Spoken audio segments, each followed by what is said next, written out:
Hey guys, and welcome to another video. And today we'll be having a bit of a chat about the forward line for the Cats going into 2020, specifically the key forward section. And will Josh Jenkins play a fair amount of time in the team and up forward and all those sorts of things? So that's what we're going to have a crack at today.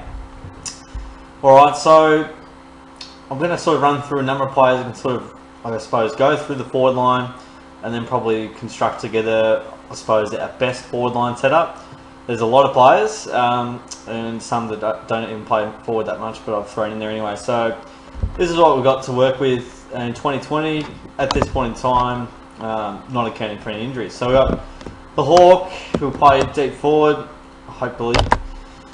Darcy Fort as a backup forward, key post if one of the other guys is out. Rowan, Radicalier, Parfit, Kruger, Jenkins, Henry has played forward at times but should just stay down back. Cockatoo can never get on the park. Ablett will play primarily forward. Dalhouse, Myers, Dangerfield, and Atkins. So we've got a fair few to work with there. Hawkins will, that's where he's played his whole life. He's going to stay there. He'll be the main man once again. So again, he'll be a key focal point and number one forward. For us, Darcy Fort had a few games with us. As you can see, kicked the 5 goals. He kicked 3, I believe, against the Dogs. So he had a good game there, but then struggled against the Gold Coast in some in different conditions and just fell out of favour because of the team balance. I don't expect he'll play lots of games, but hopefully he can develop his craft in the ruck. Doesn't seem super amazing in the ruck at this point in time, so he'll probably be backup if need be, unless he has an amazing pre-season and shows why he should be one of the best key forwards in our team. Gary Rowan had an injury-riddled 2019, at least the second half. Just couldn't quite get on the park. Didn't seem right for a long time after a few concussions here and there.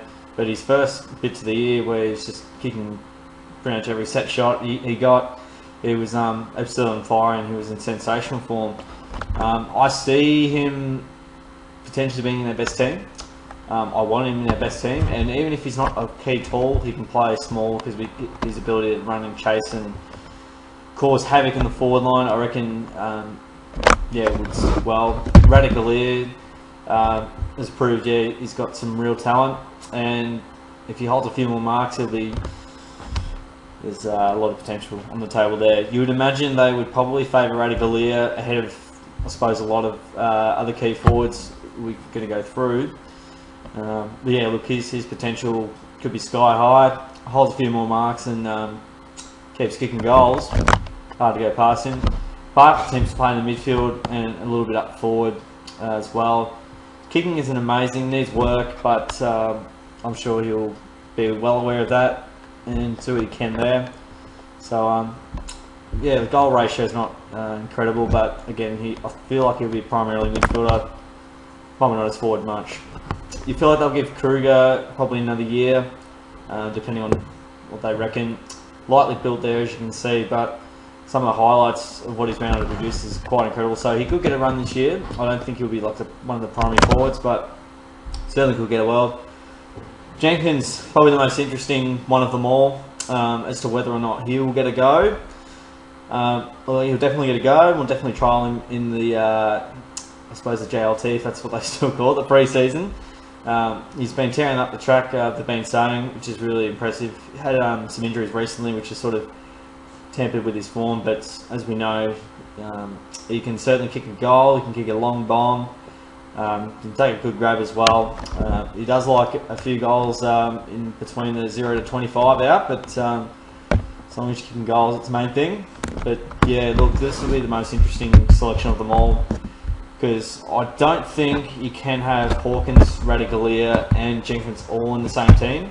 They'll definitely try it and see what it works like, but I think you can only afford to really have 1 or 2 absolute key forwards. And if you got Rowan in there as well, kind of makes it 4 tall guys, and then it kind of goes against the model that's working these days, which is the front half pressure.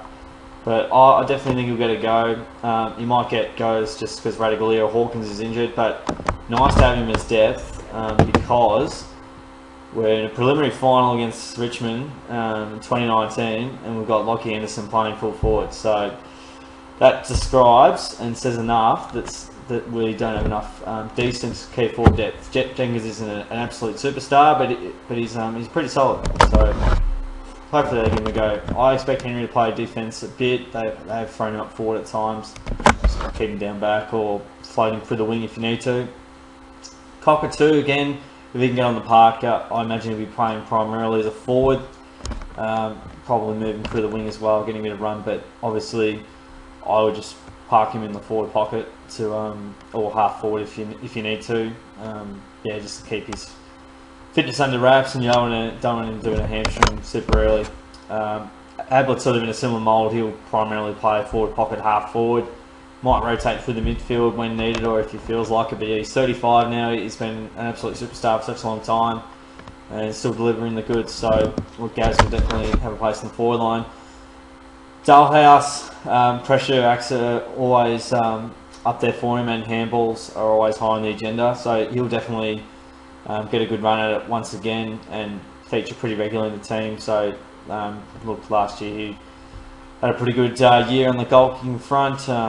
You don't want to show any goals he kicked last year. Oh, it's alright. But I feel like he kicked 20 plus goals, and he's fairly solid for us. He had some down games, but overall, his links in the chains for a lot of bits and pieces, and tackles inside 50 and around the ground were really good and really influential.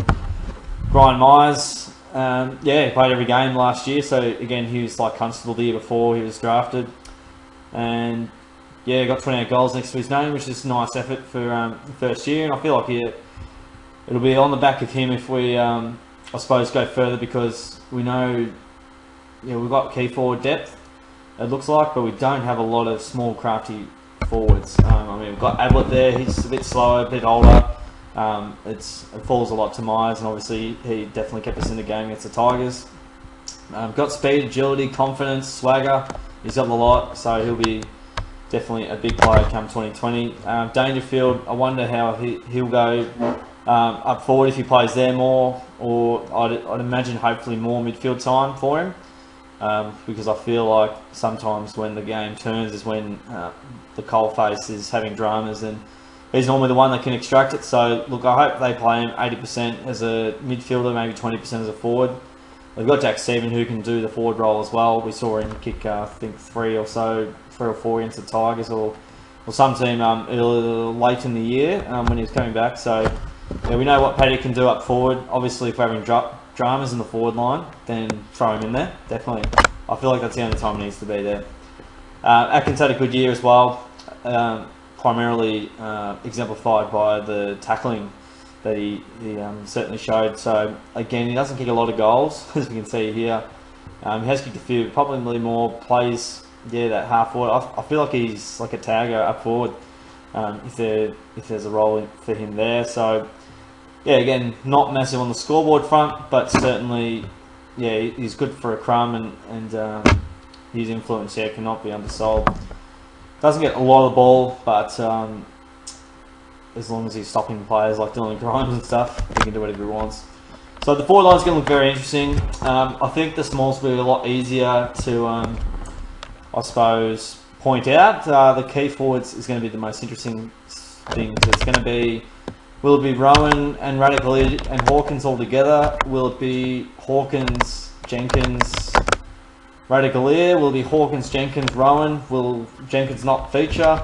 I feel like with Jenkins' age profile and where the Cats are at, they will definitely want to play him, and they might even, Jenkins might have a year or two with the Cats, and potentially it might even come to the cost of Radicali's development in the very short term. But what Radicali has done is put together a really good profile to put a case going forward, and assuming all goes well with his body and things like that and form, he'll definitely be a future forward and key forward for the Cats, and already showing some really good signs. Obviously, Hawkins getting on in age as well, so Radicali will have to sign up soon. Rowan's getting on a little bit as well. What I hope, and what I think the best scenario would be, just with Jenkins' ability to potentially ruck as well. Radicali can as well, but I feel like Jenkins is a little bit more mobile.